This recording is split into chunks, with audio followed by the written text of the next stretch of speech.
Okay, we're gonna go ahead and get started. Welcome to Green Bank Community Zoom. Just a quick observatory update. We're in operations. Things have been going pretty well and smoothly. We just finished our first ultra wideband receiver campaign for science observations, and we've been getting a lot of good early high frequency weather. Mustang has been taking advantage of a good observing. So I'm gonna go ahead and hand it over to Jay, and he'll introduce our speaker. Thanks very much, Dave. Our speaker today is Dr. Yuri Kovalev from the Max Planck Institute for Radio Astronomy, and he will be telling us about RadioAstron and GBT imaging of nearby AGN, exciting results on M87 and 3C84. And before we start, let me just remind you, if you have questions, please submit them through the Q&A button on the bottom of your screen. And this session is being recorded and will be available for viewing later on today. So Yuri, why don't you take it over?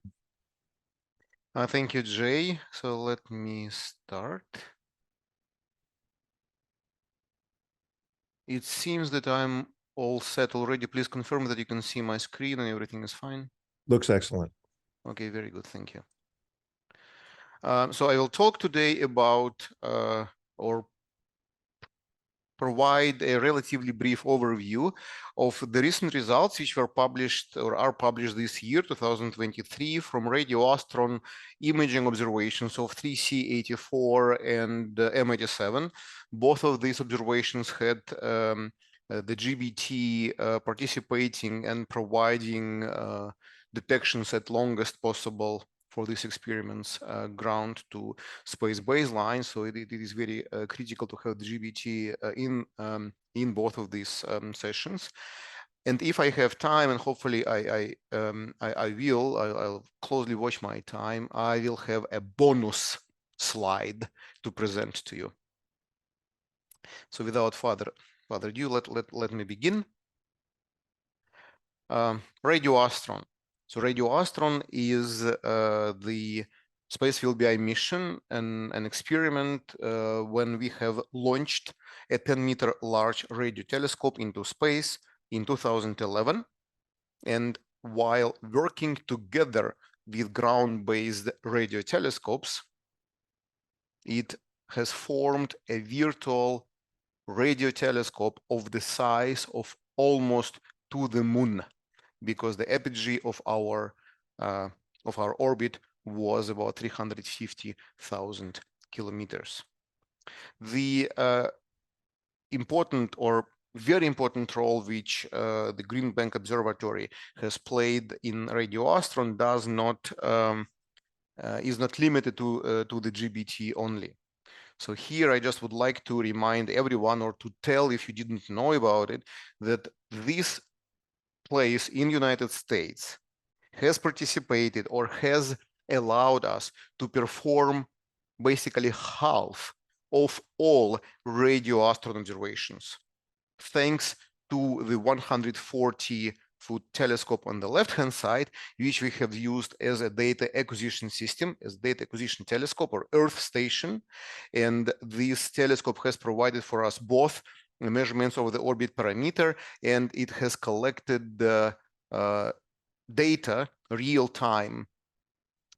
So we have downloaded data real time from the space telescope to the ground, half of the data delivered by this station. If you lose a member of your ground VLBI network, your experiment still can continue. If you lose a contact to your ground station which collects your data, you are out. And it's wonderful to indicate that only about 3%, which is a very good parameter, only about 3% of all the data which were planned to be received by the Green Bank 140-foot station was lost. Typically, it is fine if you lose about 10% of data. In radio astronomy, we are fine with 10%. For our tracking stations, both in Pushchino and also in Green Bank, we had only about 3% loss. This is just wonderful. It just tells you how absolutely fantastic was and is the team working in grid bank and performing all these experiments. And moving from the left-hand side to the right-hand side of this plot, of course, the 100-meter GBT, which was the most sensitive at 1.3 centimeter among all telescopes which have participated in our observations. So thanks to the GBT, we have achieved very important results. Now, let me move to the subject of this talk. You have already seen this picture once in my introductory slide. So I just like this picture, so I use it again to tell you what I'm going to discuss today. This will be active galactic nuclei, distant galaxies which have massive black holes in their centers on the level of billion solar masses, with accretion disks which feed them, and about 10% of the matter which falls down from accretion disks is ejected away in the form of relativistic jets. And the questions which I'm going to discuss today, the questions which RadioAstron science teams were addressing while performing these and other experiments with RadioAstron, are related to the questions of jet formation, collimation, plasma acceleration, and propagation along the jet. So I hope that today, within my 15 plus minutes, I will be able to tell you something interesting about that. So the first results are related to studying basically most of my presentation, if not all, is about nearby active galaxies. Thanks to the fact that they are close to us, we have having an extremely high angular resolution with RadioAstron, up to 10 microarcseconds. It truly depends on the experiment, but it's typically between 100 and 10 microarcseconds. For nearby AGN, this angular resolution transforms into absolutely fantastic linear resolution. So by having this tremendous linear resolution, we can address and we can study jets in active galaxies very close to the central supermassive black hole. So for 3C84, and these are the images coming from a few years ago, let me just remind you that we were able to resolve to see the jet in 3C84. We believe that the jet is observed by us at an angle about 40 degrees. So we do not detect an emission in the center of this jet. You can see it here like a hole in the center of the jet, which most probably means that plasma flow is stratified, so that at the edges of the jet, the plasma is moving with much slower velocity, and so its emission is not boosted away from us due to relativistic aberration. Another important result was a discovery of a very wide jet, very wide and then cylindrical jet in 3C84, and the jet is so wide that the authors of this study suggested that Blandford-Payne mechanism is responsible for forming this jet, so that in the jet formation, at least in 3C84, we see indications that rotating accretion disk plays an important role in jet formation. So a result which was published this year on 3C84, you can see it here, basically on the right-hand side, coming from a joint analysis of 1.3 and 6 centimeter observations of this object with RadioAstron and the GBT, is the first detection of a hot cocoon of plasma or magnetized sheath around particle scale jet in 3C84. So the image which you have seen on the previous slide, so let me remind it to you, at 1.3 centimeter is exactly what you see here in the center. At the same time, the combination of high dynamic range and linear resolution of the RadioAstron space VLBI observations of 3C84 allowed us to see for the first time this hot plasma cocoon around the jet of 3C84. This can be explained, this discovery of this plasma cocoon can explain the almost cylindrical jet shape, jet profile seen at 1.3 centimeter, right? Because the pressure of this cocoon allows the jet to propagate cylindrically. The authors have estimated that about half of the energy of the jet is actually dumped into the cocoon, and mini cocoon of hot shocked gas, as they have found out, is energetically consistent with being inflated by the restarted jet activity in since 2003. As I mentioned, the longest baseline detection, which actually allowed us, so the longest baseline detections, which allowed us to deliver this combination of high dynamic range and high linear resolution, was delivered by the GBT. Okay, so the next slide, I move to results on M87. And here on the left-hand side, you can see the very recently published image of M87 at 1.3 centimeter by Kim et al.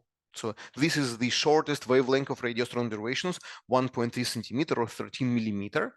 And we have seen there, so this is our typical so-called conservative natural weighting resolution. If we super resolve the image, you should take a look here. We very clearly see edge brightening already in the core region of M87.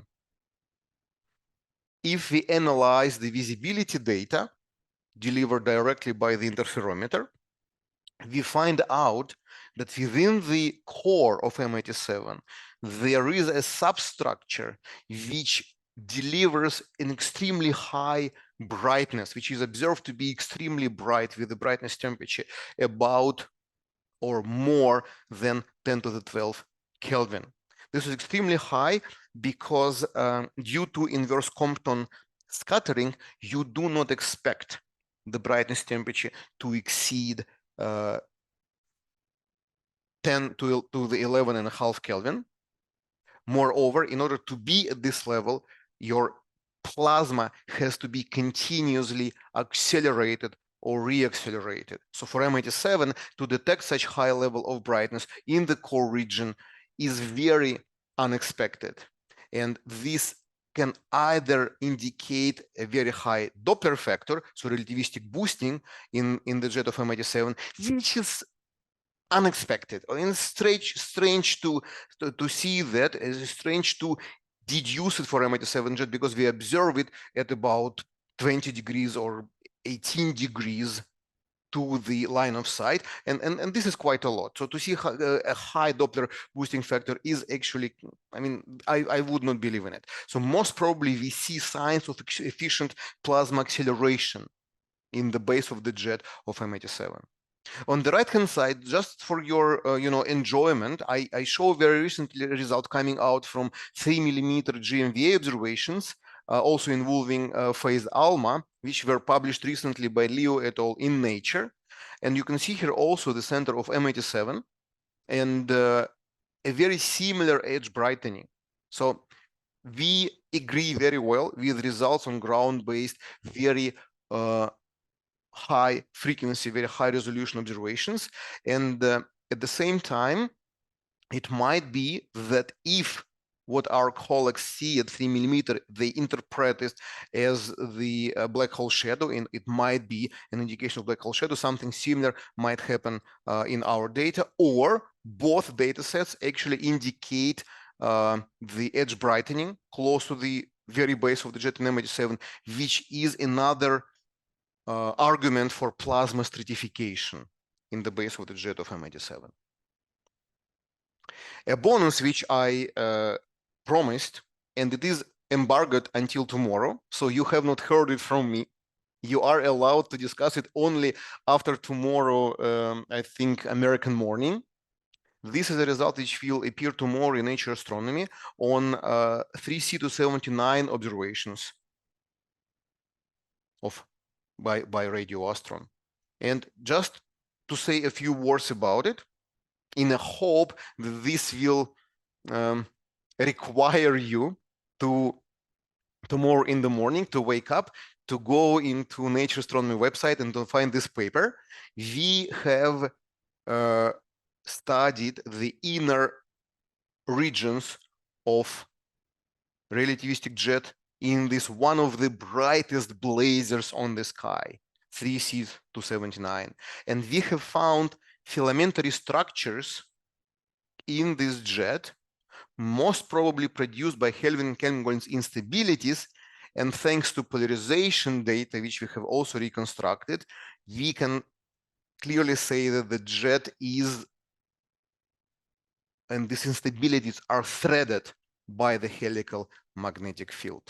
So we see growing plasma instabilities in jets of nearby AGN, in M87 as well, but also in blazars much farther away. So they are very similar. They should be very similar in their nature. So my 15 minutes are almost over. I move to the summary. I hope that I managed to present to you today good observational evidence for plasma stratification in relativistic jets of active galaxies, an indication of Blandford Payne mechanism of jet formation, the first one for AGN, the first result or a discovery of hot plasma cocoon or magnetized sheath surrounding jet in 3C84. We have discussed today also plasma instabilities in AGN jets, and for the first time we have seen that Kelvin-Helmholtz plasma instabilities are born and start most probably due to collision of plasma flows of different velocities very close to the jet base, and a sign of an efficient acceleration in the jet base of M87. Thank you. Thank you very much, Yuri, for a most interesting presentation. Let me remind everyone to submit your questions through the Q&A buttons at the bottom of your screen. And let me just start with a question about the RadioAstron project in general.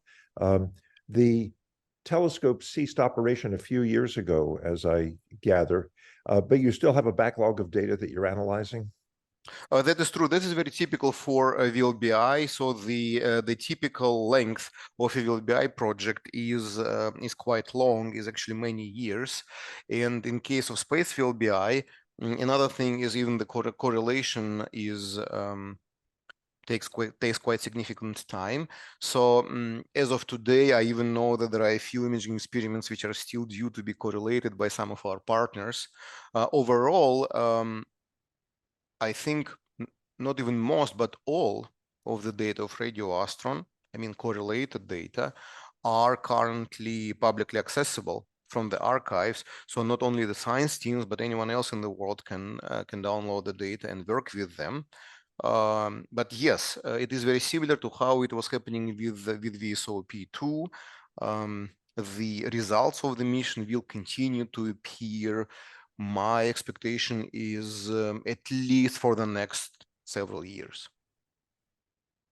Okay, here we have another question. How many gravitational radii does it appear the Blandford and Payne process is occurring?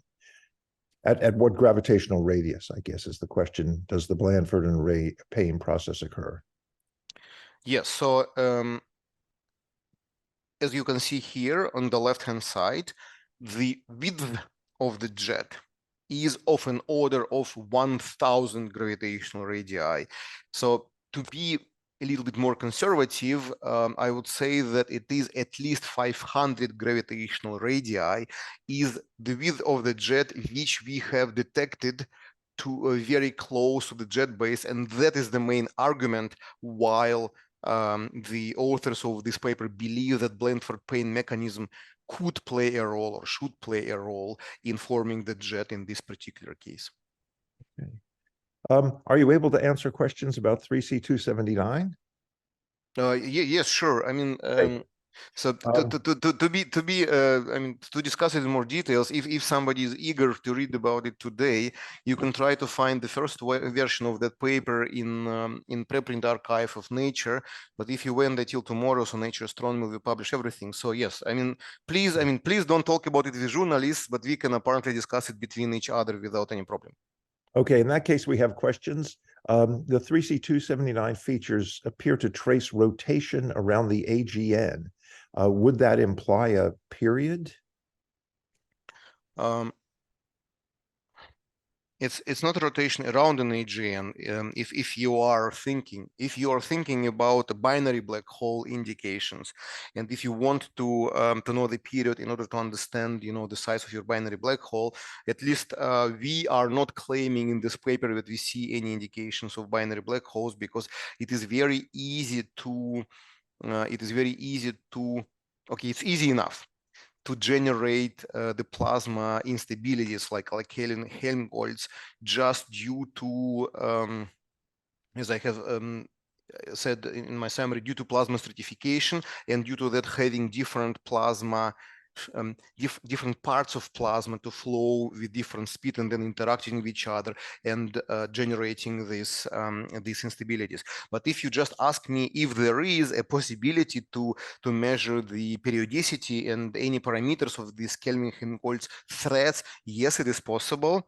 We did not go into too many details of this analysis in this particular paper. This will be followed out by another paper, but simulations or direct fitting into these threads allows you to answer all the questions related to parameters of the Kelvin-Helmholtz instabilities in the jet. Yeah, we had two questions about 3C84 that I think could be combined. And one is, what is the minimum Lorentz factor of the spine of the 3C84 jet that can cause the spine to be so faint because of its poor beaming? And also, is the counterjet real? Yes, these are two questions. Let me start with an easy one, easy for me. The counterjet is real. And I wonder if, so if you take a look at this image, so this is the central part of the jet, and this is the jet as it continues to the south. But if you look here on top in the northern part, you will see slight indication of emission here. And if you go to, for example, Mojave website, and I could do it right now, I just don't want to switch from the presentation to my browser, you will very, very clearly see indications of emission in the northern part. So there is no doubt that this emission, or what you can see here even better, this emission, it's the same thing, is a counterjet. You do expect to see jets in active galaxies, which we observe with large viewing angle, okay?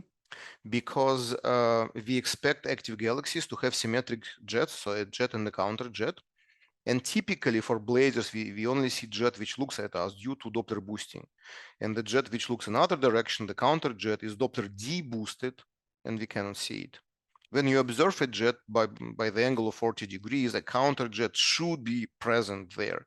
Moreover, it is interesting to note that if you select a sample of active galaxies just on the basis of their redshift, and you only observe the nearby ones, about 1/3 of them, we have done it recently with VLBI, will appear having the counterjet. So counterjet is real, and it is exactly what you expect for 3C84. Now, talking about one moment, Yuri. We just had a comment about that saying that the 3C84 counterjet was seen in the VLBA first science observations as well. Thank you very much. I didn't know that this was the first science observation, because it should be either in 1993 or 1994, which means that I was in a university, but I was not doing VLBI actively. But yes, it must be 1993 or 94, and indeed, I mean, there is no question about the counterjet. So anything else on the counterjet, Jay, or I continue to this Doppler thing? Yeah, the Doppler thing, please. Yes. So it is more complicated. This is the more complicated question for me, because I just don't remember. But this is an absolutely proper question. So basically, what should be the difference between the Doppler boosting factor on the edges and in the middle, so that the emission in the spine of 3C84 will be invisible to us, so that it should move, it should propagate with higher speed, so that all of the emission or most of the emission is focused along the direction of its propagation and will be beamed out. I should say that just several months ago, I was sitting with a piece of paper and was calculating it. And let me try to remember. So I think that the difference should not be that high, just several. I mean, these are very simple equations. I mean, if you simplify things, I think just a difference in the Doppler factor of a few, let's say, Doppler factor of 5 between the inner spine and the outer edge is enough to get this picture. But I have to check my calculations from several months ago. We have a question which is slightly off the topic, but is asking if there's any news about progress towards the Millimetron project. So I'm happy to discuss it if I can provide any useful information. So I'm not involved in the Millimetron object project right now, as you can imagine. So the facts which I know. Of course, Millimetron project is suffering right now because of very limited international collaboration around the project, and there were several components of Millimetron which were planned to be delivered by our international partners. So this is the issue number one. The issue number two, of course, is the overall situation in the country, overall economic situation in the country, which in general is not very good for space science. At the same time, Millimetron project is right now a part of the current federal state program of Russian Federation. And as far as I understand, it will continue into the next program. So they are 10 years old, 10 years long. The current program runs from 2015 till 2025. And right now, active discussions are ongoing, preparing the next federal space program to cover 2026 till 2035. And as far as I know, Millimetron is supported within the country to continue to be developed within the next Russian space program. Well, we have no more open questions, and we're very close to the end of our time. So on behalf of everyone who's attended, let me thank you very much, Yuri, for a most interesting presentation. And as I mentioned earlier, this has been recorded and will be available for viewing probably later today. Please join us in 2 weeks on November 8th, when we will have a presentation by Yuxin Lin from the Max Planck Institute for Extraterrestrial Physics on physical and chemical conditions in early star-forming cores. We look forward to seeing you then. Thank you and goodbye. Thank you. Goodbye.